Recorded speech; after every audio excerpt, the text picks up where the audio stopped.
अब की बार राजनीतिक बदलाव करने के साथ साथ किसानों की किस्मत को भी बदलने का काम करेगी। और आज यहां से एक मजबूत नींव रख दी गई है। एमएसपी गारंटी कानूनी सरकार को हर हाल में बनाना पड़ेगा। अगर वो नहीं बनाएंगे तो केंद्र की सरकार भी उनकी चली जाएगी। वो सरकार की ज्यादा दिन चलने वाली नहीं है। मेरे भाइयों, नौजवान साथियों, मैं आपसे एक बात साझा करना चाहता हूं। आपका ये हौसला, आपका ये जज्बा, आपकी ये बहादुरी देख के मुझे 4 लाइनें याद आ रही है जो हमारे एक बुजुर्ग साथी ने लिखी थी। आज वो कैंसर से पीड़ित है, लेकिन उनकी लिखी हुई 4 लाइनें जो मैं बोलना चाहूंगा, ये 4 लाइनें इस पूरे किसान आंदोलन को समर्पित है। आहटें फिर से आने लगी है, आहटें फिर से आने लगी है, कोशिशें सुगबुगाने लगी है, कोई आवाज देने लगा है, चुप्पियां भी गुनगुनाने लगी है। कोई हलचल है समंदर के तल में, कोई हलचल है समंदर के तल में, ये बड़ी बड़ी कश्तियां भी डगमगाने लगी है। देखना एक आंधी उठेगी, चीटियां घर बनाने लगी है। और जो आंधी आप लोगों ने 13 फरवरी से शुरू करी है, ये आंधी इस किसान मजदूर समाज की किस्मत को बदलने का काम करेगी। ये मेरे को विश्वास है सबको। साथियों, इन भाइयों ने, जो ये पुलिस वाले भाई हैं, जब भी अपना आंदोलन हम करते हैं, जब भी कोई पंचायत हम करते हैं, तो ये पुलिस वाले भाई राजनेताओं के इशारे पे अक्सर धारा 144 लगा के हमारे ऊपर जुल्म करने का काम करते हैं।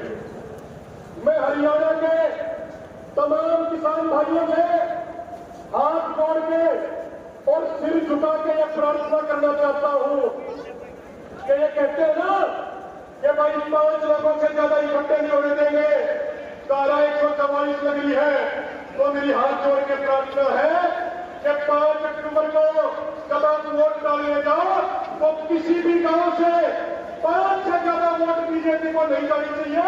वोटों के दिन बीजेपी के लिए धारा 144 लगा दें।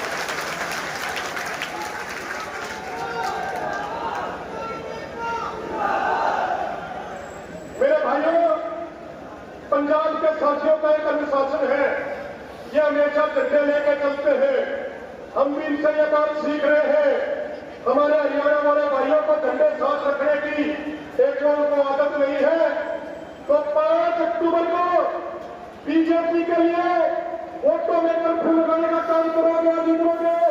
एक बार नारे के माध्यम से, ताकि नरेंद्र मोदी जी को आवाज सुन जाए दिल्ली में। इतने जोश और इतने जज्बे के साथ नारे लगाने हैं ताकि उनको पता लग जाए कि 5 अक्टूबर को किसी भी गांव से 5 से ज्यादा वोट बीजेपी को नहीं मिलेगी। एक बार हाथ ऊपर करके नारे लगा दो, किसान एकता, किसान एकता, मोदी सरकार, मोदी सरकार, बीजेपी सरकार। साथियों, आज लड़ाई हम लड़ रहे हैं। ये लड़ाई न तो एमएलए बनने की, न ये लड़ाई एमपी बनने की, न ये लड़ाई किसी को एमएलए बनाने की। ये लड़ाई रोटी और बेटी को बचाने की लड़ाई है। और जो किसान मजदूर समाज है, ये अपनी रोटी और बेटी को बचाने के लिए अपनी कुर्बानी दे सकता है, लेकिन अपनी रोटी और बेटी पे आज नहीं आने देता। ये किसान मजदूर समाज की पहचान है। साथियों, रोटी बचानी इसलिए जरूरी है। अब एक बात सोच के देखो, 2021-22 में 36 अमीर देशों के संगठन OECD की एक रिपोर्ट आई थी। उस रिपोर्ट में कहा गया कि जिस एमएसपी का वादा भारत में किसानों के साथ किया गया था, वो एमएसपी न मिलने के कारण और अचानक से फसलों के इंपोर्ट एक्सपोर्ट पर रोक लगाने के कारण 1 साल में भारत के किसानों को 14,78,000 करोड़ का नुकसान हुआ है 1 साल में। और अगर भारत के किसानों का टोटल खर्चा की बात की जाए तो भारत के किसानों के टोटल खर्चा मात्र 16,80,000 करोड़ का है। यानी अगर 1 साल जिस एमएसपी का वायदा आपसे किया गया, अगर एक साल अचानक से फसलों के इंपोर्ट एक्सपोर्ट की पॉलिसी न बदली जाए तो एक साल में भारत के किसानों का सारा कर्जा उतर जाएगा। तो मेरे भाइयों, ये लड़ाई उस चीज की है। आपको एक चीज छोटी सी बता दें, आज के दिन आपने देखा होगा जनवरी 2023 में एक बहुत बड़ी संस्था सीएमआई ने अपनी रिपोर्ट की थी। उस रिपोर्ट में कहा कि पूरे देश में, पूरे भारत में अगर कोई राज्य बेरोजगारी के मामले में नंबर 1 है तो उस राज्य का नाम हरियाणा है। हरियाणा में 37.4% बेरोजगारी है, यानी नौजवानों के लिए नौकरी नहीं है। अगर स्वामीनाथन आयोग के सीटू पर 50% फार्मूले के अनुसार फसलों के रेट की बात करें तो गेहूं का 1 क्विंटल का लागत खर्चा 2600 से 2700 रुपए आता है, लेकिन एमएसपी कितना मिलता मेरे भाइयों? 2975 रुपए। अगर आप स्वामीनाथन आयोग के फार्मूले के अनुसार देखोगे तो हर साल खेती में आपको घाटे पे घाटा होता जा रहा है।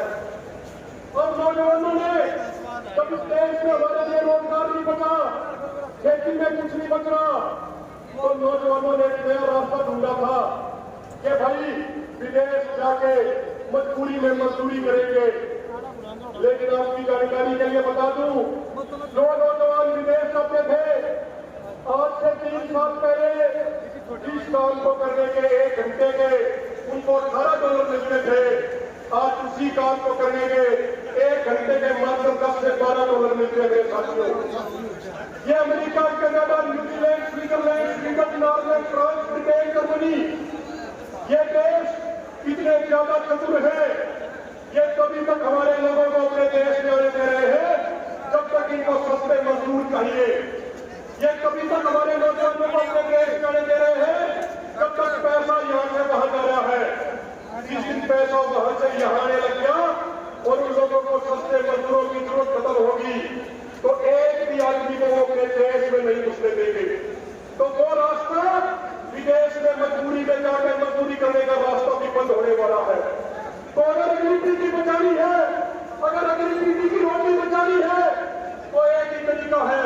अगर भारत बचाना है तो खेती बचानी पड़ेगी, और खेती बचानी है तो एमएसपी गारंटी कानून हर हाल में बनवाना पड़ेगा।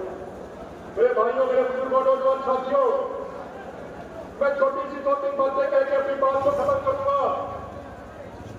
1982 से 1982 में पहली बार हरियाणा में किसी आंदोलन में गोलियां चलाई गई थी और हमारे किसान भाइयों को शहीद किया गया था। उसके बाद अनेकों बार गोलियां चलाई गई। आंदोलन में किसानों को शहीद किया जाता है। 13 फरवरी से शुरू हुए आंदोलन पे हरियाणा की भाजपा सरकार ने फिर से अंधाधुंध गोलियां चलाने का काम किया। मेरे भाइयों, आपको पता है ये गोलियां जो पिछले 42 साल से चलाई जा रही आंदोलनकारियों पे, ये क्यों चलाई जा रही है आपको पता है? वो इसलिए चलाई जा रही है मेरे भाइयों क्योंकि आज तक किसी गोली चलाने वाले को सजा नहीं दिला पाए। 1982 में भाइयों पहली बार हरियाणा के किसान को गोली मार कर शहीद किया था। 1982 में पहली बार अगर उसी टाइम आंदोलनकारी सारे खड़े होते और आंदोलन जीतने के बाद कहते कि एक लड़ाई उन गोली चलाने वालों को जेल में भेजने के लिए लगी जाएगी और उन्हें जेल में भेज देंगे, तो उसके बाद कोई राजनेता, कोई कर्मचारी, कोई अधिकारी आपके ऊपर गोली चलाने की हिम्मत नहीं करता। या मैं सारी संगत से या हमारे बच्चे सारे भाइयों से एक हाथ जोड़कर प्रार्थना करता हूं मेरे भाइयों, पंजाब वाले भाइयों से, हरियाणा वाले भाइयों से, राजस्थान वाले भाइयों से एक हाथ जोड़कर प्रार्थना है। एक दिन सरदार जगजीत सिंह चलेवाल जी तक की बात हो रही थी। रात के 12:30 बजे हमसे 2 व्यक्ति बैठे थे और हमारी एक बात चल रही थी कि जिस दिन एमएसपी गारंटी कानून वाला आंदोलन जीत लेंगे ना, इस भाईचारे के सहयोग में उसके तुरंत बाद इसका भी बड़ा एक आंदोलन खड़ा करा जाएगा, जिसका एकमात्र एजेंडा यह होगा जिसने गोली मार के हमारे भाई सुखकरण सिंह को शहीद किया, जिन लोगों ने प्रीतपाल सिंह को गोली में बंद करके पीट दिया, आग लगा के उसकी हड्डी तोड़ दी, जिन लोगों ने हमारे भाई सुरेंद्र सोगरी को गोली मारी, जिन लोगों ने हमारे भाई रणवीर देरवाल को गोली मारी, जिन लोगों ने हमारे 433 भाइयों को घायल किया, उन लोगों को जेल में भेजवाने के लिए एक बहुत बड़ा राष्ट्रीय सदर का आंदोलन खड़ा किया जाएगा, जिसमें आप सबके सहयोग की जरूरत है। और आपसे एक बार फिर पुनः निवेदन करूंगा, उन लोगों को जेल में भिजवाने के लिए आपने देखा होगा ना मीडिया में, जो गोली चला के हाथ में जो SLR राइफल ले रहे थे और गोली चला रहे थे और गोली चला के जो साथ में मार के जो कहते आ जाओ ई आ जाओ, वो मंजर वो तस्वीरें हमें सोने नहीं देती, वो मंजर और तस्वीरें 24 घंटे आंखों के सामने रहती है। जिन लोगों ने गोली चलाई है ना भाई, अगर इस शरीर में सांस रही तो जिन लोगों ने गोली चलाई है, चाहे वे धरती के किसी दिल में रुक जाइयो, हर दिल तक काट कर जाओगे और कानून संविधान के अनुसार उन्हें सजा दिलवाओगे। एक बार नारा लगा बता दो, उन पर सजा दिलवाने की लड़ाई लड़ोगे कि नहीं लड़ोगे? किसान एकता, आवाज कम भाई इस्मानी को सजा नहीं दिलवाना चाहते कि उन्हें? किसान एकता, बीजेपी सरकार, बीजेपी सरकार। साथियों, जब 5 अक्टूबर में वोट देने जाओ ना, उस भाई ने, उस प्रीतपाल ने भूलियो बना, वो 26 साल का जिसकी हड्डी तोड़ दी, उस नवनीत चंदेला को मत भूलियो मेरे भाइयों, जिसको गिरफ्तार करके 3rd डिग्री का टॉर्चर किया गया था, वो आपका अपना बेटा, अपना भाई था। 5 अक्टूबर में हर चीज का वोट के माध्यम से हिसाब किताब करना है। और आखिर में एक तो बात है कि अपनी बात से खत्म करूंगा। साथियों, 5 अक्टूबर को जब हरियाणा वाले वोट डालने जाओ तो इस बात में याद रख लो कि राज्य में पिछले 10 साल तक वो लोग बैठे हैं जिन्होंने पिछले आंदोलन में 48,000 झूठे मुकदमे करे थे। इस आंदोलन में 5,000 झूठे मुकदमे करे। पिछले आंदोलन में 833 भाई शहीद गए थे। इस आंदोलन में 31 भाइयों को शहीद कर चुके हैं, 433 भाइयों को घायल कर चुके हैं। 5 तारीख को वोट डालने जाओ तो नतीजा हरियाणा वाले भाइयों याद रखियो। आज ये याद रख लो कि आपके किसान मजदूर समाज की बेटियों को जो पहलवान बेटी हक और इंसाफ के लिए जंतर मंदिर पर बैठी थी, उनको इंसाफ देने की बजाय, उनका साथ देने की बजाय बीजेपी वालों ने उनको सड़कों पर घसीटने का काम किया था। इस चीज में याद रखियो। 5 अक्टूबर को जब वोट देने जाओ तो इस बात में याद रखियो कि राज्य में वो लोग करते हैं जिन्होंने अगली पीढ़ी के भविष्य को बर्बाद करने के लिए 4 साल की अग्निवीर योजना बनाई। इस चीज में याद रखियो। इस चीज में याद रखियो, राज्य में वो लोग बैठे हैं जिन्होंने हरियाणा के भाईचारे को तोड़ने का काम किया, मजदूरों को गुलाम बनाने के लिए 4 नए लेबर कोड ले गए, मजदूरों के लिए मनरेगा का बजट 4,500 करोड़ रुपया घटा दिया। इन चीजों में याद रखियो, क्योंकि जो समाज अपने ऊपर हुई जातियों को भूल जाए, उस समाज का आने वाले टाइम में वाली बारिश कोई नहीं बचा करता।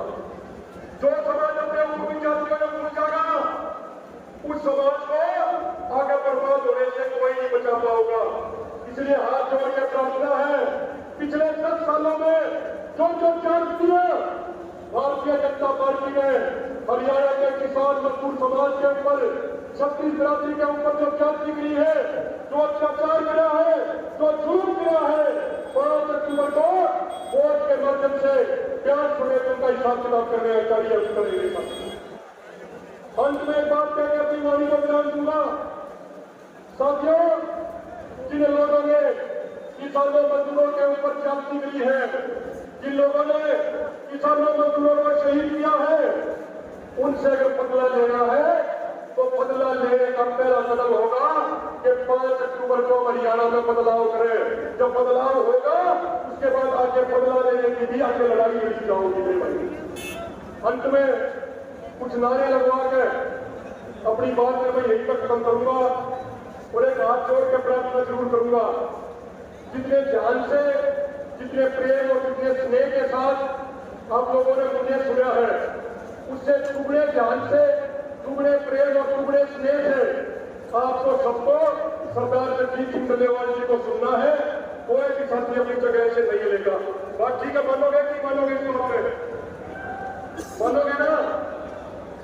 और मैं नारे होने से पहले तमाम साथियों का, जो भारतीय किसान नौजवान यूनियन की, अन्य हरियाणा के संगठनों की, सोशल फोरमों की जो टीमें हैं, मान सम्मान के योग्य हमारे गांव की जो किसान मजदूर सरदारी है, छत्तीस बिरादरी का भाईचारा है, तमाम खाते हैं, उन सबका सहयोग देने के लिए बहुत बहुत धन्यवाद।